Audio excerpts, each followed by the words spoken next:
राधे राधे दोस्तों, आज हम सुनते हैं एक बहुत खूबसूरत सी प्रेरक कहानी जिसका नाम है जब चंदन का बाग बना कोयला। एक राजा जो बहुत परोपकारी थे, उनके पास बहुत ही सुंदर और विशाल चंदन का बाग था, जिससे हर वर्ष उनको सहस्त्रों रुपयों का चंदन अन्य देशावरों को जाता, जिससे तेल और इत्र तैयार किए जाते थे। एक रोज राजा अपने सैनिकों के साथ घोड़ों पर सवार होकर अपने प्रजाजन का हाल जानने के उद्देश्य से अपने महल से निकले। लौटते समय बहुत अंधेरा होने के कारण वो मार्ग से भटक गए और एक घने जंगल में जा पहुँचे। उन्होंने जंगल में एक भील और उनकी पत्नी को झोपड़ी बनाए रहते हुए देखा। राजा को अपने समीप देखकर भील ने बड़े ही स्नेहपूर्वक उनका आदर सत्कार किया और सभी सैनिकों और राजा के लिए जल, आसन, फल, कंदमूल का प्रबंध किया। राजा ने बहुत सुखपूर्वक रात्रि वहाँ बिताई। प्रातःकाल जब राजा जाने के लिए तैयार हुए, तब उन्होंने भील से पूछा, तुम अपनी जीविका यहाँ किस प्रकार से चलाते हो? भील ने कहा, महाराज, मैं रोज वन से लकड़ी काटता हूँ और उसका कोयला तैयार करता हूँ। उसी को बाद में बेचकर अपना जीवन निर्वाह करता हूँ। राजा ने कहा, हम तुमसे बहुत ही ज़्यादा प्रसन्न हैं। यदि तुम हमारे नगर में चलकर रहो तो हमें बहुत प्रसन्नता होगी।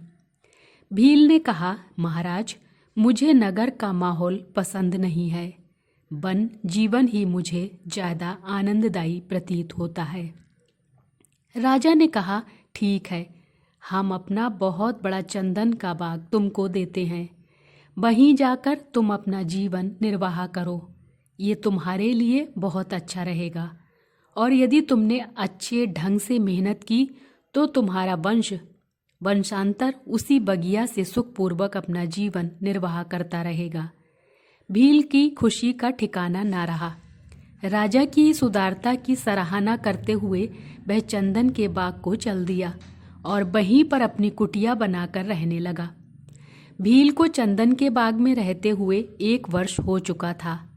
राजा ने सोचा, क्यों ना आज चंदन के बाग की सैर कराऊं और अपने कृपा पात्र भील को भी वहाँ देख आऊं।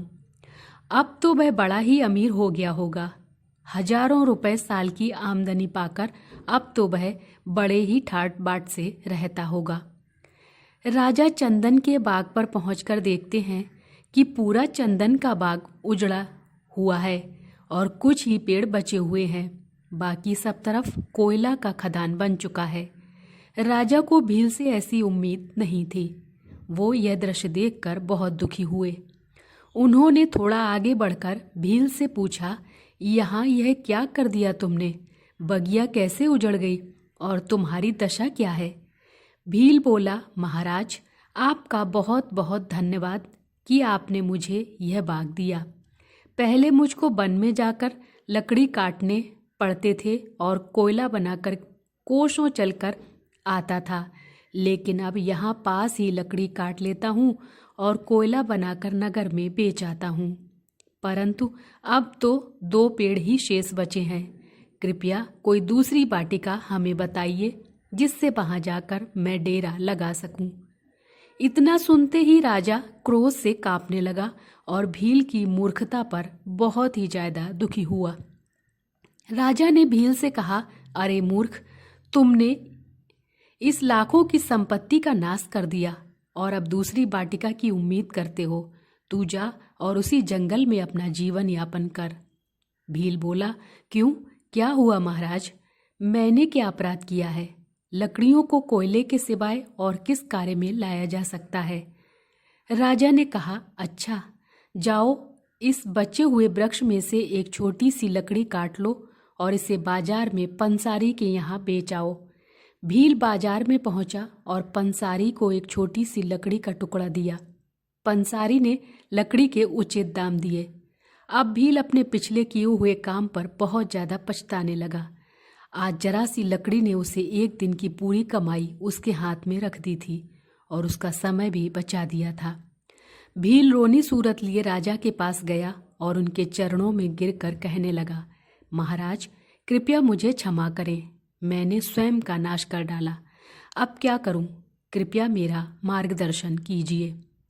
राजा को उसके विलाप पर दया आ गई और उसने कहा, ठीक है, तुमने जो मूर्खता की है उसे अब सुधार लो।